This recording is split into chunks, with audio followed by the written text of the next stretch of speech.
Bueno, lo de cómo me siento ahora en esta etapa de mi vida, lo de futbolista quedó hace mucho tiempo atrás. O sea, obviamente sé que he jugado, porque algún recuerdo hay, pero digamos que está como muy lejano o escondido en algún lugar muy profundo de mi cabeza. O sea, no lo tengo como muy presente, ¿no? Porque ha pasado tanto tiempo ya. Y pues obviamente ahora soy muy músico, o sea, me considero después de tantos años ya músico, porque ha ido adquiriendo cada vez más fuerza en mi vida y más importancia en todo lo que ocupa mi mente y mi tiempo. Le dedico el mayor tiempo de mi vida a la música y luego obviamente también muy comentarista porque son mis dos ocupaciones y que ahora mismo estoy muy focalizado en ellas. Lo de entrenador apareció muy fuerte en mi vida, o sea, una llama que apareció de repente. Yo creo que el fútbol estaba en estado latente en mi vida por todo lo que pasó con la lesión y digamos que estaba ahí enterrado bajo varias capas. Y cuando me saqué la titulación y empecé a entrenar, el fútbol fue como que absorbió todo y de repente estaba metido en la idea y en el proyecto de llegar a ser entrenador profesional, pero luego la vida de repente me llevó por un desvío que no esperaba. Dejé de entrenar, me volví con el grupo y empezó a ir fantásticamente bien y luego también fui creciendo en los medios de comunicación y ahora la verdad que no he hecho nada de menos. O sea, que estoy súper feliz y que digamos que la música y el comentario en análisis deportivo me tiene lleno. No sé si nos vamos a perder un gran entrenador. Obviamente yo creo que lo haría bien porque soy una persona muy trabajadora, muy exigente y creo que el fútbol lo veo bien y que además tengo esa capacidad de conectar con las personas. Creo que es importante para ser un buen entrenador. También te pueden hablar pues, las personas que han pasado por mi mano en los 6 años que estuvo entrenando, que yo creo que hubiese hecho una buena carrera, pero nunca se sabe. El fútbol es muy cabrón, como sabemos. No siempre depende de ti, de tu buen trabajo, los resultados. Y hubo un tiempo en el que sí que hubo posibilidades de retomar aquello, pero a medida que va pasando el tiempo lo veo más difícil. Tendría que haber un cambio muy drástico en mi vida, que la música desapareciera, que dejase de trabajar en los medios y supongo que ahí sí que empezaría otra vez pues a escalar posiciones para intentar llegar a ser entrenador. Pero ahora mismo te digo que estoy muy feliz y muy, muy lleno. Yo ya estaba en ese riesgo. Para mí entrenar el juvenil del Real Madrid es como si entrenara a la selección española o al Real Madrid primer equipo. O sea, mi exigencia era la misma. Yo 24/7 pensando en cómo mejorar al equipo, en las charlas colectivas, individuales, análisis, cómo mejorar las situaciones del juego. Creo que cualquier entrenador que quiera tener una carrera buena en esto es así. O sea, no hay otra manera. Yo me acuerdo que le pregunté a Jorge Valdano cuando yo estaba empezando a entrenar, digo, Jorge, ¿esto se pasa alguna vez? O sea, esta obsesión o cuando pierdes la nube negra que a mí me dura 3 días y no se pasa, no se pasa. Dice, no, Permanente. jódete, que es lo que hay. Así que bueno, sí que es cierto que solo se ha ganado en tranquilidad porque sí es una profesión muy estresante. Pues es de las cosas, hemos hablado de esto, es de las cosas más difíciles porque al final el jugador siempre defiende entre balón y portería, es una obviedad, ¿no? Entonces tú lo que tienes que evitar es que te superen y entonces cuando un jugador conduce hacia adentro, pues a medida que va avanzando metros no queda muy claro de quién es la responsabilidad, ¿no? El lateral debe perseguir hasta la altura del central, en teoría, pero ¿y si el central tiene una marca? Entonces por eso es tan difícil parar a los jugadores a banda cambiada, por eso el fútbol cambió esa posición del extremo que era siempre banda natural y centro, a que jugadores prácticamente los más peligrosos de cada equipo pues son los Vinicius de turno, Lamine Yamal, Arjen Robben, Leo Messi, este tipo de jugadores, Neymar, de fuera hacia adentro, donde es muy difícil que esa responsabilidad pues esté claro de quién es, ¿no? En función de qué lugar de conducción. Y luego, claro, son jugadores con mucho talento. Por eso me parece, y hemos hablado de esto, de las jugadas más difíciles de defender y por eso siguen siendo los jugadores que más marcan la diferencia, porque hasta cuándo persigues, cuándo salta el central y si salta tiene marca, no tiene marca, bueno, pues todo esto. Yo no tuve ningún entrenador que me ofreciera estas soluciones, la verdad que no, que antes creo que el mundo entrenador ha cambiado mucho. No todo es bueno, es mejor ahora. Quiero decir, antes digamos que muchas de las herramientas te las tenías que generar tú, dándole vueltas al coco de cómo solucionar los problemas que te plantea el juego en función de la posición en la que juegas. Ahora es cierto que te ayudan mucho en el análisis, pero también el otro día hablando con un entrenador de la super élite, me decía eso, dice, ahora ya estamos creando jugadores que necesitan la información. No sé si me estoy explicando, que ahora ya es como que la improvisación se exacto, que te demandan como, oye, ¿cómo resuelvo esto, entrenador? Pues bueno, muchas veces el jugador tiene que aprender a resolver porque el fútbol es muy cambiante, no hay muchas jugadas que se resuelven más o menos de la misma manera, pero no hay dos jugadas iguales. Y yo sí recuerdo que le daba muchas vueltas a la cabeza en plan de cómo resolver en función de, sobre todo, de cómo me acosaba el lateral, ¿no? Si me encimaba, si me daba espacio, si me intentaba anticipar, si me daba mucho tiempo, si era muy rápido, si era técnico. Bueno, pues todas estas cosas yo pienso que un jugador tiene que aprender a identificar situaciones, porque se habla mucho de, fíjate, en el mundo entrenador si lo diré, que ahora estoy espeso, que un jugador tiene que como que saber gestionar los problemas que te plantea el juego, como que los tiene que saber resolver, ¿no? Y casi por inspiración, ¿no? Y yo digo que los jugadores que son capaces de resolver por inspiración son muy pocos en el mundo y que el resto funcionamos por identificación, como el ser humano. Es una cosa que se repite y al final sé cómo se resuelve y acabo identificando situación. Anda, me están acosando por aquí. Entonces, lo interesante es que yo me vaya para acá. No sé si me estoy explicando bien. Creo que el futbolista muchas veces funciona, y el ser humano, por identificar situaciones que te están pasando. Cuando te pasa una cosa nueva, a veces dices, ¿cómo resuelvo esto? Pero cuando te ha pasado 4 veces ya aprendes a resolverla, ¿no? Creo que el futbolista, pues como en cualquier otra situación de la vida, aprende a resolver estas situaciones por identificar y identificar patrones, ¿no?, de que te van pasando en el juego. Ya, bueno, no sé, yo ya no recuerdo vivir sin dolor. A veces, el otro día vi una foto de un partido. Bueno, no, me manda. Claro, fíjate, la historia es muy curiosa. Me escribió un chico por Instagram que colecciona camisetas vintage y le llegó en un pack que compró la camiseta con la que yo me lesioné de la selección sub-21. Y me dijo, creo que esta camiseta la debes de tener tú. Y me mandó justo una foto del momento, o sea, de un segundo antes de que mi vida cambiara. Iba corriendo a por aquel balón, que 3 apoyos después me rompí la rodilla. Bueno, obviamente el deporte de alto nivel no es sano. No es lo mismo que hacer deporte para mantener una vida saludable que hacer deporte de alto nivel. El fútbol tiene muchos impactos. Se juega con frío, se juega en una superficie donde es bastante lesiva. Entonces, bueno, es raro que un futbolista de alto nivel se retire sin secuelas. Aquel que lo consigue es un afortunado, porque lo más normal es que tengas lesiones, que tengas que jugar lesionado, tocado un montón de partidos, y esto provoca en el cuerpo un desgaste obviamente muy grande. Mi caso es particular porque yo tuve una lesión muy grave, que se operó mal la primera vez, entonces fue como llover sobre mojado a medida que se iban sucediendo las operaciones.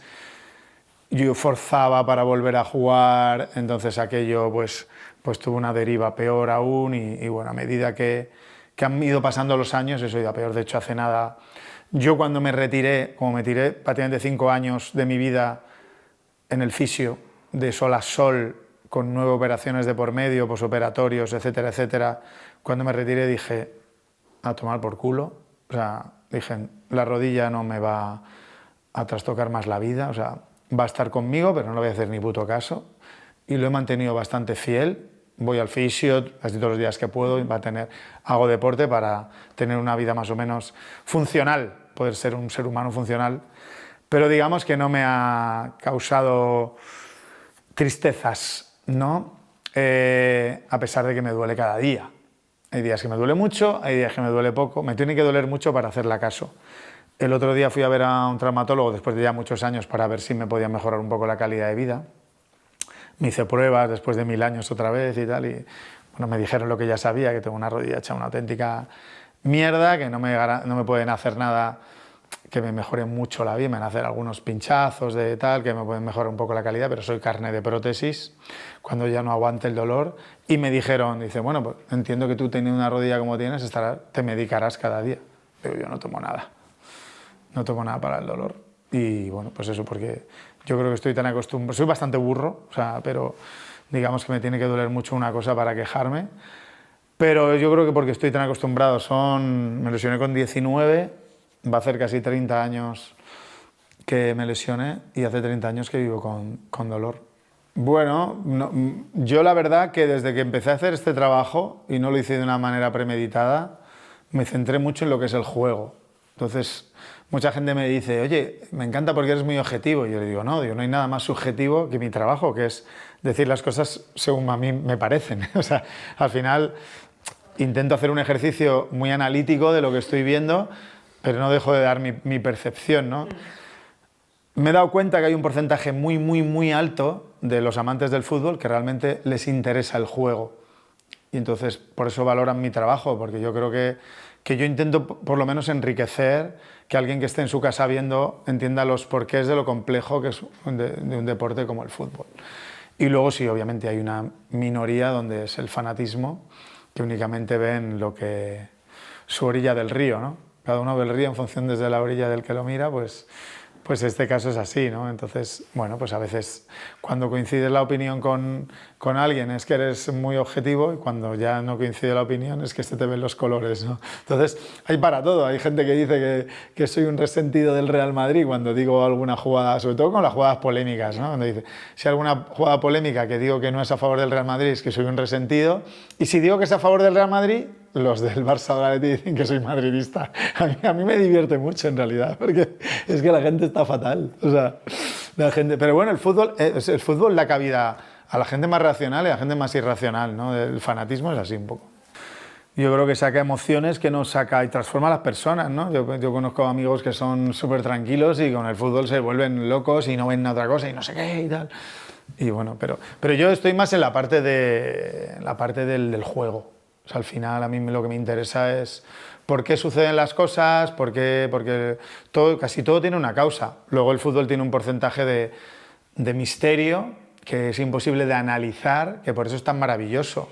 Entre otras cosas, en el Santiago Bernabéu está claro que ocurren milagros increíbles que no atienden a nada, a una causa-efecto, ¿no? No tiene una explicación lógica. El Real Madrid es el equipo más impredecible, sobre todo en los últimos años, ¿no? Es capaz de hacer cosas que no vienen en el libreto. Pero luego hay muchas cosas que suceden por algo y bueno, y también me gusta ver un poco cómo disponen los entrenadores, cómo trabajan las diferentes situaciones, porque para llegar a una misma solución hay muchas maneras de trabajar. Eso es lo bonito del fútbol, que es muy democrático, que para solucionar un problema que te plantea el juego hay muchas maneras posibles de llegar a eso. Pues la verdad que hice bien en no pensar la presión que tenía. Lo hice bien porque al final Carlos y Michael, luego Julio, o sea, se inventaron una forma de contar el fútbol. Ellos sí que fueron absolutamente genuinos, pioneros, se inventaron una forma de hacer tele relacionada con el fútbol, a la forma de contar los partidos, de hacer los programas, de hacer una televisión entera alrededor del deporte, absolutamente novedosa, que luego a partir de ahí todo el mundo ha ido detrás un poco, copiando o cogiendo cosas para hacer una tele diferente. Carlos se inventó una forma de narrar que no existía. Luego puedo decir que casi todos los narradores de fútbol ahora en tele han mamado de Carlos, tienen cosas de Carlos, del ritmo, de la forma, de la entonación, de un montón de cosas, ¿no? Y luego Michael, pues es que es la voz del fútbol, era la voz del fútbol, la imagen del fútbol en este país, ¿no? Está de los videojuegos, ¿no? Todo, es que claro, entonces hice bien en no pensar la presión que tenía, claro.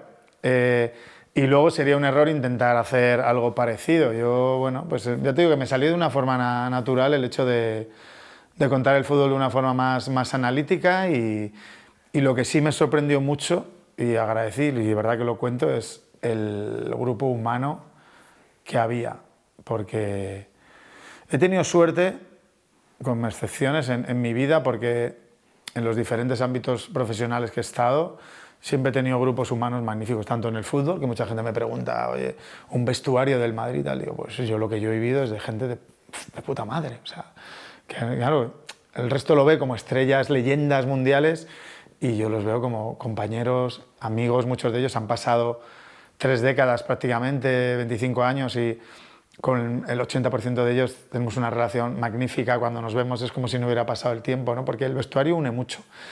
Y tuve suerte de vivir en vestuarios magníficos, con gente maravillosa. Y luego en el mundo de la música también he conocido gente muy, muy guay. Mi grupo en particular, el secreto de la longevidad es el grupo humano. Y luego ya te digo que me han recibido en la tele como si fuera uno más, como si llevara un montón de años, ¿no? Y no era fácil porque al final ese equipo de Carlos con Michael después de tantos años y obviamente la forma tan trágica de separarse, pues me han recibido con los brazos abiertos, yo lo he agradecido mucho y bueno, estoy muy contento, muy feliz. Pues es que muchos, mira, a mí, por ejemplo, Michel, Chendo, Fernando Hierro, Quique Flores, Luis Enrique, Fernando Redondo, Iván Zamorano, Luis Milla, o sea, Emilio Mavisca, todos estos te recibían con los brazos súper abiertos, ¿no? Te ayudaban en todo lo posible a que no te equivocaras mucho, porque claro, yo tenía 18 años, así que era un niño. Y claro, pues todo eso es novedoso, ¿no?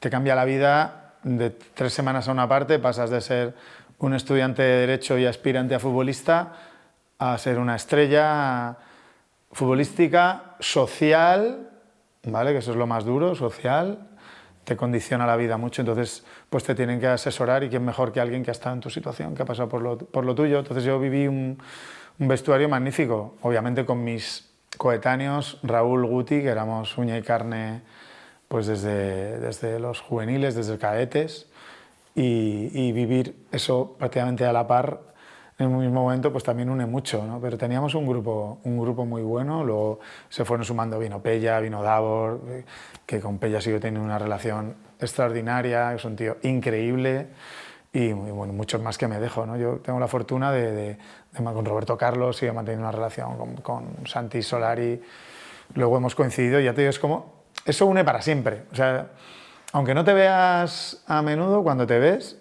es como si no hubiera pasado el tiempo. Pues qué difícil, qué difícil. Es cierto que ahora los chavales están más preparados, ¿no? No sé por qué, no sé el motivo, pero es como que, no sé, lo llevan con una naturalidad tremenda, ¿no? Quizá nosotros también, pero claro, yo lo veo que a mí aunque no lo pareciera luego en el campo, te cuesta. Es difícil, o sea, al final es que la gente no es consciente de lo que te cambia la vida, que mucha gente dirá, pero ¿de qué te quejas si es un privilegio? De repente empiezas a ganar mucho dinero, a jugar en el Barça, a jugar en el Madrid. Pero el peso de ese cambio de vida, de convertirte en una persona famosa, que ser famoso es algo terrorífico que te puede pasar como ser humano, de verdad. O sea, ser famoso a nivel jugador de fútbol, Real Madrid o Barça es terrorífico. O sea, una cosa es tener una fama moderada, que bueno, más o menos se puede lidiar con ello, y otra cosa es tener fama terrorífica. Y entonces, claro, siendo tan joven, asimilar eso y hacerlo con la naturalidad que parece que lo hacen estos chicos, me parece muy difícil. Sí. ¿Eres consciente? Eso, vivo tarareando, pero porque estoy siempre pensando en canciones. Empleo casi todo mi tiempo libre en componer y tengo miles de notas de audio, de ideas, luego muchas no las sé descifrar, lo que he querido tararear me jode porque intento hasta ponerle la base rítmica como tum, tan, tan, y algunas sí, algunas no lo han acabado. Mira, el otro día tuve concierto con Chicle en Barcelona y en la prueba de sonido se me ocurrió una idea, estaba trasteando con la guitarra, pasa que ahí tuve la fortuna de, claro, como sonaba por fuera, pues pude grabar sobre una base ya armónica y he hecho esta mañana una canción, ayer antes de irme al partido, he hecho una canción a falta de letra, claro, que fui haciendo la letra en el... Es que claro, yo tengo que aprovechar mi tiempo, entonces dejé como la estructura hecha y la letra la fui haciendo en el taxi de camino al Bernabéu. No está mal, no está mal. ¿Y cuánto tiempo acapara precisamente de un día la música en ti? Todo el que puedo. Fíjate lo que te digo. Yo, por ejemplo, me levanto 9:30, desayuno, hago deporte, o me voy al fisio, si tengo libre, y luego ya música, como, descanso un poco, música, si no tengo nada que hacer, claro. Es difícil de explicar, no sé. Primero que me encanta el proceso creativo, el ir plasmando una idea que yo he tenido, cómo se va convirtiendo en algo que luego la gente acaba cantando. Y también proceso de superación propio, de cada vez hacer mejores canciones, en mis 2 proyectos diferentes, en Chicle, hacer algo cada vez más complejo pero que siga molando. O sea, yo los llamo rara molonas, o sea, porque Chicle tiene que ser un proyecto raro pero molón. O sea, que dices, ¿qué cojones está pasando aquí? Hostia, qué arreglos tan poco ortodoxos, pero hostia, la canción tiene algo, ¿no? Me engancha. Y con Pink Noise, después de tantos años haciendo canciones, pues es un reto cada vez más difícil hacer algo que me seduzca. Intento que siga manteniendo una esencia, pero que me siga seduciendo, y que luego los textos, que quizá años atrás es como que le daba menos importancia, eran textos como muy naif. Ahora quiero que conserve un espíritu naif, hablo de Pink Noise ahora, pero que rebuscando cuenten cosas interesantes y que sean ideas que me sobrevuelan la cabeza. Bueno, pues mira, es algo que me decían de pequeño, y creo que es un gran consejo, de no seas otro ladrillo más en el muro, no seas otra oveja del rebaño, ¿no? Se puede decir también. Creo que tienes que buscar tu personalidad, las cosas que te hacen felices. Yo es algo que he tenido muy interiorizado de pequeño, que me ha venido de serie, el hecho de no necesitar aceptación del resto. Yo nunca, porque hicieran mis amigos esto, si a mí no me gustaba yo no lo hacía, o sea, y no me sentía mal por ello, no necesitaba como que me dijeran, ¿y tú por qué? No sé qué. O sea, a mí es algo que no... Y me sigue pasando, es como que... Creo que ha sido algo positivo como ser humano, porque al final en un trabajo como el nuestro, donde nos exponemos, si necesitas esa aceptación, es complicado, porque obviamente agradar a todo el mundo es imposible. Y yo siempre digo que mi felicidad o las palmaditas en la espalda y las críticas me las hago yo mismo. Yo sé cuando estoy bien, cuando no estoy bien, y el mayor crítico que hay conmigo mismo soy yo. Cuando jugaba al fútbol era terrible, o sea, en el resto de trabajo soy más condescendiente, pero cuando jugaba al fútbol era súper crítico con mis partidos, con mis actuaciones.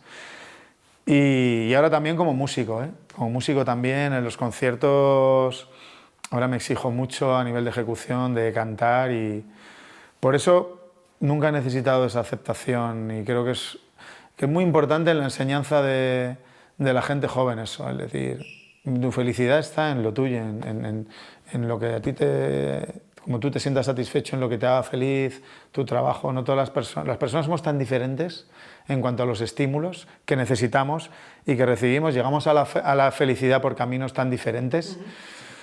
Y luego la sociedad va por el lado contrario, es como a todos nos quieren meter en el mismo lugar, todos tenemos que hacer lo mismo, todos tenemos que hacer las mismas cosas, responder a los mismos estímulos de la misma manera. Y es falso, ¿no? Los seres humanos somos completamente diferentes.